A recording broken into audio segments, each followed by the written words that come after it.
السلام علیکم ورحمۃ اللہ وبرکاتہ۔ عزیز طلبہ، 10ویں جماعت کے فزیکل سائنس مضمون میں آپ تمام کا استقبال کیا جاتا ہے۔ آج ہم جوہر کی ساخت کے دوسرے حصے کو سیکھیں گے۔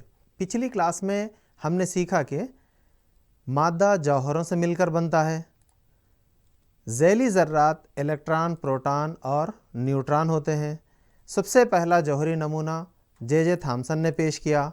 ردرفورڈ نے مرکزے کو دریافت کیا۔ مرکزے کو دریافت کرنے کے لیے الفا ذرے کے تجربے کو استعمال کیا، اور اس کے ساتھ ساتھ نور کی موجی فطرت پر بھی ہم نے بحث کی تھی۔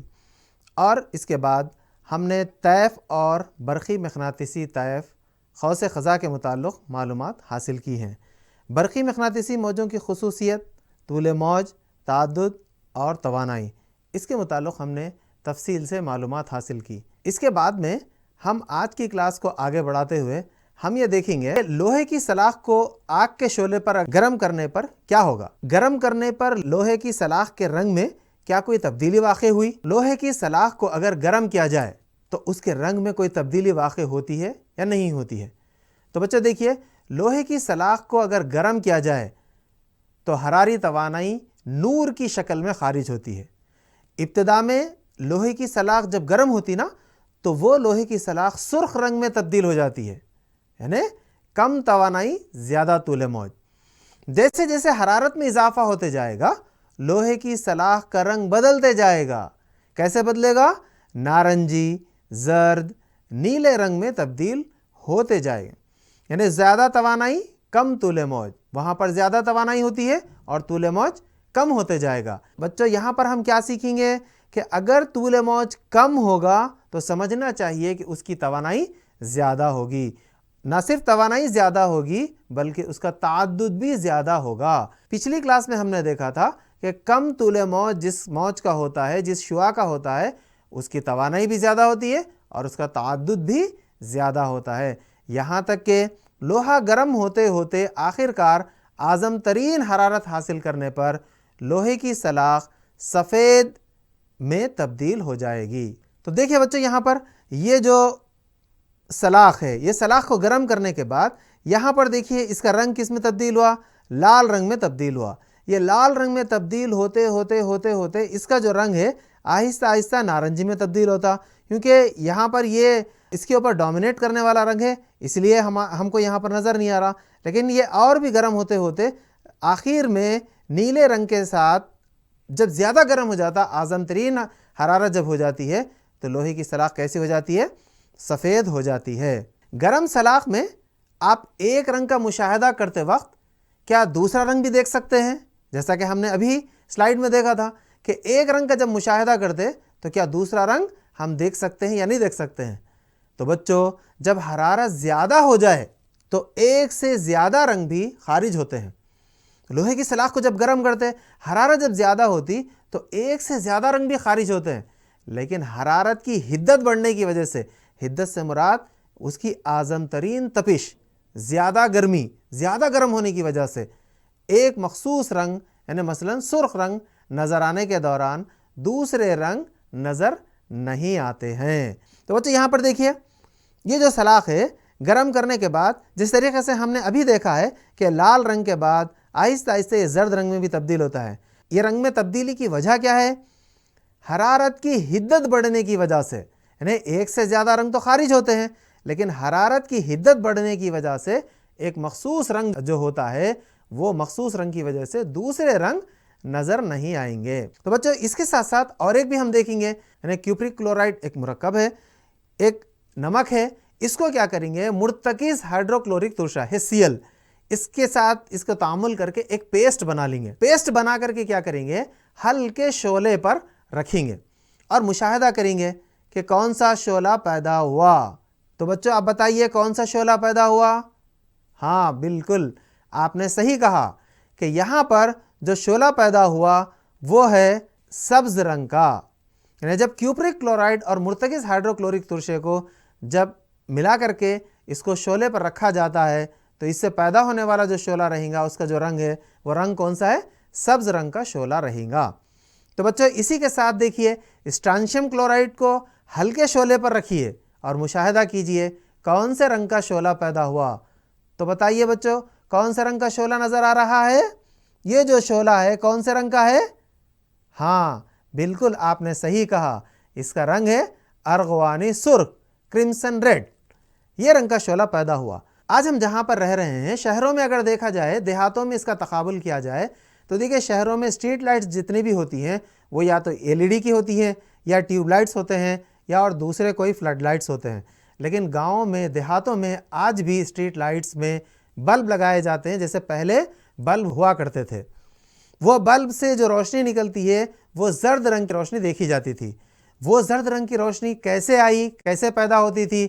تو بچوں زرد رنگ کی روشنی سوڈیم کے بخارات اسٹریٹ لائٹس میں زرد رنگ کی روشنی پیدا کرتے ہیں۔ تو آپ سلائیڈ دیکھیے بچوں، یہاں پر دیکھیے سوڈیم کے بخارات اسٹریٹ لائٹس میں زرد رنگ کی روشنی پیدا کرتے ہیں۔ یہ جو روشنی ہے زرد رنگ کی روشنی ہے۔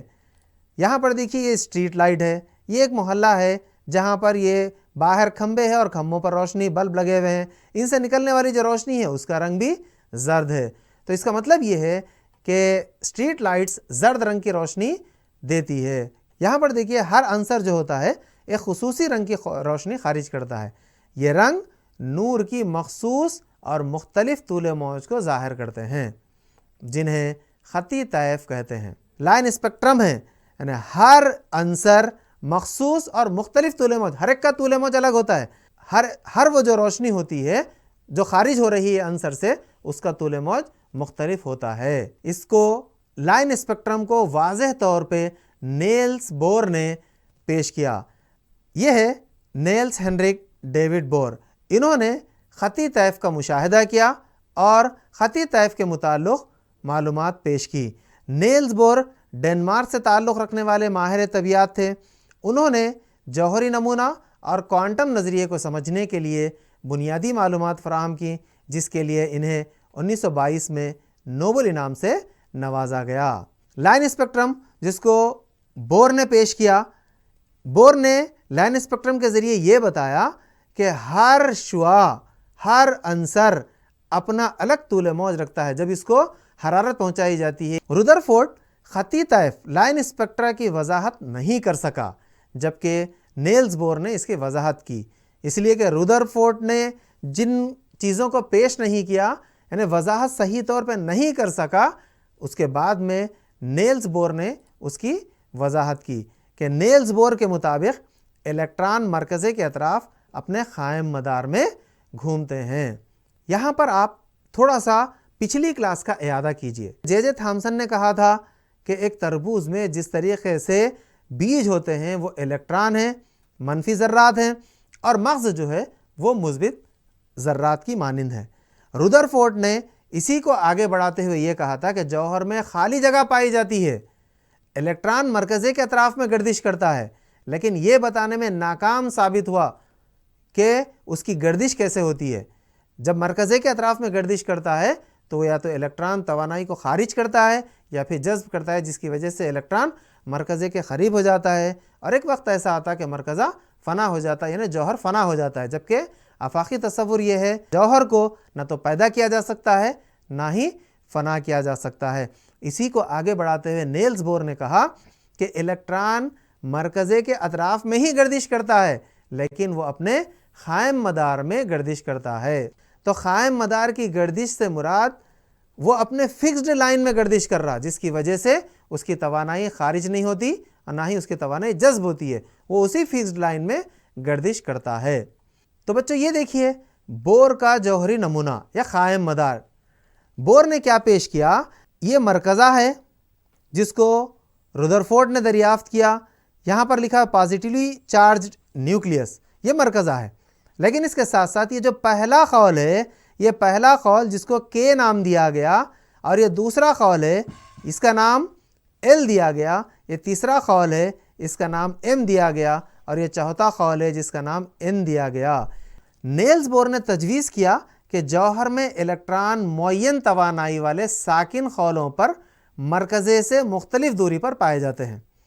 یعنی نیلس بور نے کیا تجویز کیا کہ جوہر میں الیکٹران معین توانائی رکھنے والے تو وہ مرکزے سے مختلف دوری پر پائے جاتے ہیں، جس طریقے سے ابھی آپ نے دیکھا تھا جب کبھی کوئی الیکٹران کم توانائی والے خول سے زیادہ توانائی والے خول پر جست لگاتا ہے تو وہ توانائی جذب کرتا ہے۔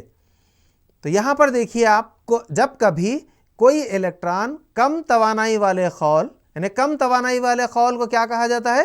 سکونی حالت، یعنی اس حالت کو سکونی حالت کہا جاتا ہے۔ جیسے یہاں پر دیا گراؤنڈ اسٹیٹ، اسی کو سکونی حالت کہتے ہیں۔ یہ جو یہ خول نظر آ رہا ہے جس پہ ای لکھا ہوا ہے، الیکٹران ہے، یہ ہے گراؤنڈ اسٹیٹ۔ اس کے بعد زیادہ توانائی والے خول، تحریک شدہ حالت، یعنی یہ ہے ایکسائٹڈ اسٹیٹ۔ اس کے بعد والا خول، اگر فرض کیجئے یہ پہلا خول ہے اور یہ دوسرا ہے، یہ تیسرا ہے، تو تیسرا جو خول ہے وہ ہے تحریک شدہ حالت والا خول، یعنی ایکسائٹڈ اسٹیٹ، اور یہ جو دوسرا خول ہے یہ ہے سکونی حالت والا خول، جسے کم توانائی والے خول بھی کہتے ہیں۔ الیکٹران کم توانائی والے خول سے، یعنی سکونی حالت سے ایکسائٹڈ اسٹیٹ، زیادہ توانائی والے خول، یہاں پر جب حرکت کرتا ہے تو توانائی کیا ہوتی ہے؟ جذب ہوتی ہے، توانائی جذب ہوتی ہے، ابزارب ہوتی ہے۔ تو الیکٹران یہاں پر کم توانائی والے سے زیادہ توانائی والے خول پر جب حرکت کرتا ہے، جست لگاتا ہے، کودتا ہے، تب اس کی توانائی جذب ہوتی ہے۔ اسی طرح جب الیکٹران زیادہ توانائی والے خول، تحریک شدہ حالت سے کم توانائی والے خول پر جست لگاتا ہے تو وہ توانائی اخراج کرتا ہے۔ اگر زیادہ توانائی والے خول سے کم توانائی والے خول، یعنی یہاں سے یہ جو خول ہے اس سے اگر کم توانائی والے خول پر اگر الیکٹران آتا ہے، جست لگاتا ہے، تو توانائی کا اخراج عمل میں آتا ہے، توانائی خارج ہوتی ہے۔ تو اس بات کو یاد رکھیے کہ الیکٹران زیادہ توانائی اور کم توانائی، یعنی الیکٹران کم توانائی والے خول سے زیادہ توانائی والے خول پر اور زیادہ توانائی والے خول سے کم توانائی والے خول پر جست لگاتے رہتا ہے۔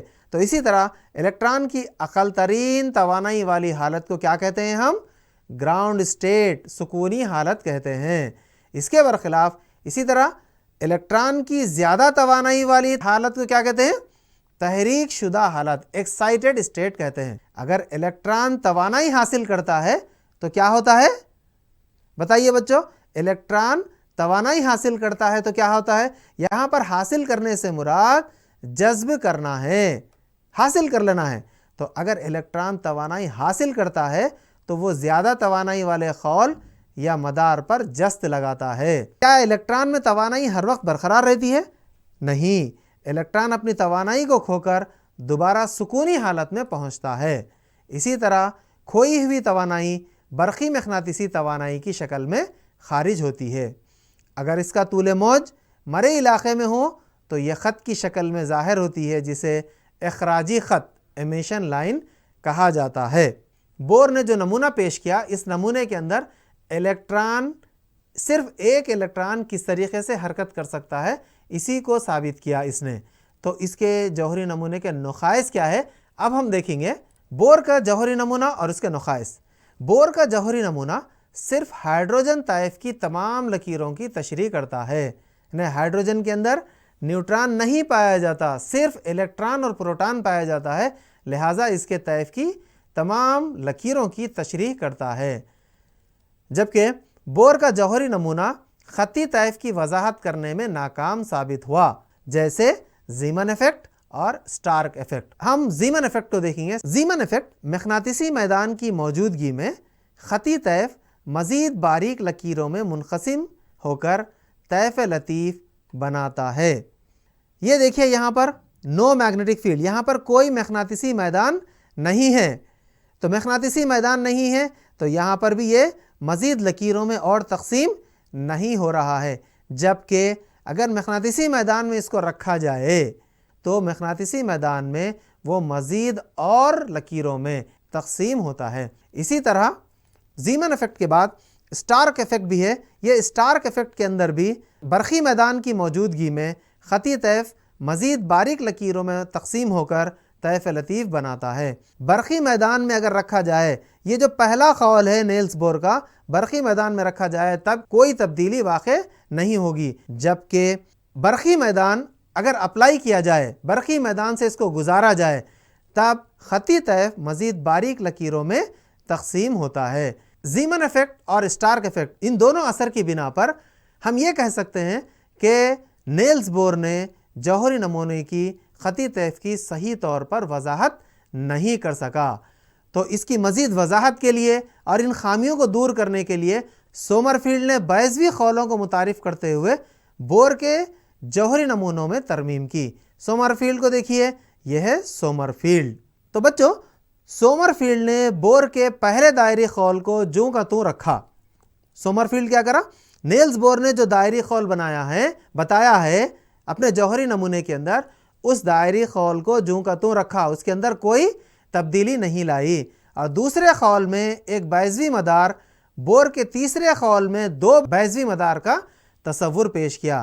اس طرح کے جوہر کا مرکز ان بیضوی مداروں کا اصل ماسکہ ہوتا ہے۔ بور سومرفیلڈ کا جوہری نمونہ کیا ہے؟ دیکھیے، یہ بور سومرفیلڈ کا جو جوہری نمونہ ہے، ابھی ہم نے دیکھا کہ یہ جو پہلا خول ہے، اس پہلے خول کو سومرفیلڈ نے بھی جوں کا توں ہی رکھا۔ دوسرے خول کے اندر صرف ایک بیضوی خول کا اضافہ کیا، صرف ایک بیضوی خول کا اضافہ ہے، اور تیسرے خول کے اندر 2 بیضوی خول کا اضافہ ہوا، جبکہ چوتھے خول کے اندر 3 بیضوی خولوں کا اضافہ کیا۔ اس طریقے سے سومرفیلڈ نے کچھ حد تک کوشش کی۔ بور سومرفیلڈ کا نمونہ ہائیڈروجن کے جوہری طیف سے متعلق خطی طیف کی کامیاب تشریح کرنے کے باوجود جوہری نمونے کی تشفی بخش خاکہ پیش کرنے میں ناکام رہا۔ یہاں پر دیکھیے، بور سومرفیلڈ کا جو جوہری طیف تھا وہ صرف جوہری طیف کی وضاحت کر سکا، لیکن جوہری نمونے کے متعلق تشفی بخش خاکہ نہیں پیش کر سکا، جن میں ایک سے زیادہ الیکٹران پائے جاتے ہیں۔ یعنی ایک سے زیادہ الیکٹران اگر کسی جوہر میں ہے تب اس کی صحیح طور پہ وضاحت نیلز بور کا نظریہ نہیں کرتا ہے، اور یہ بھی ثابت کرنے میں ناکام رہا کہ کسی جوہر میں الیکٹرانز مرکزے کے اطراف معینہ دوری اور معینہ راستے پر ہی کیوں گردش کرتے ہیں۔ اگر الیکٹران مرکزے کے اطراف معینہ راستے یا خول میں گردش کرتے ہیں تو مختلف اوقات میں الیکٹران کے محل وقوع درست طور پر معلوم کر سکتے ہیں۔ الیکٹران کی رفتار کیا ہے؟ کیا الیکٹران کا درست طور پر محل وقوع معلوم کرنا ممکن ہے؟ اسی طرح جب الیکٹران سادہ آنکھ سے دکھائی نہیں دیتے تو آپ اس کی رفتار اور محل وقوع کو کس طرح معلوم کر سکتے ہیں؟ مثال ہم لیں گے، تاریکی میں اشیاء کو دیکھنے کے لیے ہم ٹارچ لائٹ کا استعمال کرتے ہیں۔ اندھیرا ہے تو اندھیرے میں کسی چیز کو دیکھنا ہے تو ہم ٹارچ لائٹ کا استعمال کرتے ہیں۔ ٹھیک اسی طرح الیکٹران کی رفتار اور محل وقوع کو معلوم کرنے کے لیے ہم مناسب روشنی کی مدد لے سکتے ہیں۔ چونکہ الیکٹران بہت چھوٹے ہوتے ہیں، لہٰذا انہیں دیکھنے کے لیے کم طول موج کی روشنی درکار ہے۔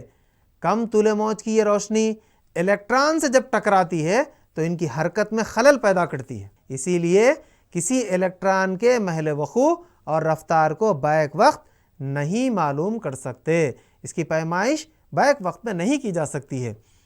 جوہر کے اندر جو ذیلی ذرات ہیں وہ بہت ہی چھوٹے ہوتے ہیں، اور بہت ہی کم طول موج والی روشنی اگر اس پر ڈالی جائے تب وہ اس سے بھی متحرک ہو جاتے ہیں، حرکت میں آ جاتے ہیں۔ جب وہ حرکت میں آتے ہیں تو ان کا صحیح محل وقوع نہیں معلوم کر سکتے۔ بور کے جوہری نمونے کے مطابق کیا جوہروں میں حدود ہوتے ہیں؟ اگر الیکٹران مرکزے کے اطراف میں تقسیم نہیں ہوتے تو اس کا مطلب یہ ہے کہ جوہر کی کوئی معینہ حدود نہیں ہوتے ہیں۔ نتیجتاً ہمیں کسی بھی جوہر میں الیکٹران کو کسی مخصوص مقام پر ظاہر کرنا ممکن نہیں۔ ان حالات میں جوہر میں موجود الیکٹرانز کی خصوصیات کو سمجھنے کے لیے ایرون شروڈنگر نے جوہر کے کوانٹم میکانیکی نمونے کو پیش کیا۔ یہ ہے ایرون شروڈنگر۔ اس جوہری نمونے کے مطابق الیکٹران کسی دیے ہوئے وقت میں بور کے پیش کردہ خول کے بجائے مرکز کے اطراف مخصوص جگہ میں پائے جاتے ہیں۔ اس جوہری نمونے کے مطابق کیا بتایا گیا؟ الیکٹران کسی دیے ہوئے وقت میں مرکزے کے اطراف میں کہیں پر بھی ہو سکتے ہیں۔ ہم اس مخصوص علاقے کو کیا کہیں گے جہاں کسی دیے ہوئے وقفے میں الیکٹران پایا جاتا ہے؟ تو بچوں، مرکزے کے اطراف کا وہ علاقہ جہاں الیکٹران کے پائے جانے کا قوی امکان ہوتا ہے اس کو ذیلی خول یا آربٹل کہا جاتا ہے۔ نیلز بور نے جو خول کو پیش کیا اس خول میں الیکٹران کہاں پر موجود ہے؟ ایرون شروڈنگر نے اس بات کی وضاحت کی کہ مرکزے کے اطراف کا وہ علاقہ جہاں الیکٹران کے پائے جانے کا قوی امکان ہوتا ہے اس کو ذیلی خول یا آربٹل کہتے ہیں۔ تو یہاں پر اسی کی نسبت سے مخادری اعداد پیش کیے گئے جنہیں کوانٹم نمبر بھی کہا جاتا ہے۔ کسی بھی جوہر میں ہر الیکٹران کو 3 اعداد یعنی n، l، m سے ظاہر کر سکتے ہیں۔ انہیں مخادری اعداد کہتے ہیں کہ مخادری اعداد جوہر کے مرکزے کے اطراف الیکٹران کے موجود رہنے والے علاقے اور اس کی توانائی کے بارے میں معلومات فراہم کرتے ہیں۔ سب سے پہلے صدری مخادری عدد۔ صدری مخادری عدد کو کس نے معلوم کیا؟ صدری مخادری عدد کو نیلز بور نے معلوم کیا۔ تو صدری مخادری عدد کی مدد سے خول کی جسامت اور توانائی معلوم ہوتی ہے۔ صدری مخادری عدد کو اسمال n سے ظاہر کیا جا سکتا ہے۔ یعنی صدری مخادری عدد کو کس سے ظاہر کیا جاتا؟ n سے ظاہر کیا جاتا ہے۔ n کی جو قدر لی جاتی ہے وہ 1 2 3 4 آگے تک لیا جا سکتا ہے۔ یہاں پر یہ جو 1 ہے یہ پہلے خول کو ظاہر کرتا ہے، اور یہ 2 ہے دوسرے خول کو ظاہر کرتا، اور یہ 3 تیسرے خول کو ظاہر کرتا ہے۔ یہاں پر دیکھیے n کی قیمت میں اضافے کا مطلب خول کی جسامت اور خول کی توانائی میں اضافہ ہے۔ دیکھیے بچوں، n سے مراد پہلا خول، دوسرا خول، اس کی قیمت جو لی گئی ہے نا وہ ہے 1 2 3 4۔ جب پہلا خول ہے دوسرا خول اس سے بڑا لیا جاتا ہے تو اس کا مطلب یہ ہے کہ خول میں جب اضافہ ہو رہا ہے تو خول میں اضافہ اس کی جسامت کو بھی ظاہر کرتا، اور جب جسامت میں اضافہ ہو رہا ہے تو اس کی توانائی میں بھی اضافہ ہوتا ہے۔ آج ہم نے جن چیزوں کو دیکھا ہے اس کا ایک مرتبہ اعادہ کرتے ہیں۔ سب سے پہلے جوہری نمونوں کو پیش کرنے والا تھا جے تھامسن اور ردرفورڈ۔ یہ 2 جوہری نمونے تھے۔ ان کے جوہری نمونے میں جو ناکامیاں تھیں ان ناکامیوں کو دور کرتے ہوئے نیلز بور اور سومر فیلڈ نے کوشش کی۔ اس کے بعد میں ہم نے دیکھا کہ نیلز بور کے جوہری نمونے میں چند نقائص بھی پائے گئے۔ ان نقائص کو سومر فیلڈ نے کچھ حد تک بیضوی مدار کو پیش کرتے ہوئے دور کرنے کی کوشش کی۔ اس کے بعد میں زیمن اثر اور سٹارک ایفیکٹ، یہ دونوں اثر ایسے تھے جس کی مدد سے یہ ثابت ہوا کہ نیلز بور نے خطی طیف کی واضح طور پہ تشریح نہیں کر سکا، لطیف طیف میں اس کو پیش نہیں کر سکا۔ ایرن شروڈنگر نے جوہری نمونہ پیش کیا۔ یہاں پر آج ہم اپنی کلاس کو مکمل کرتے ہیں۔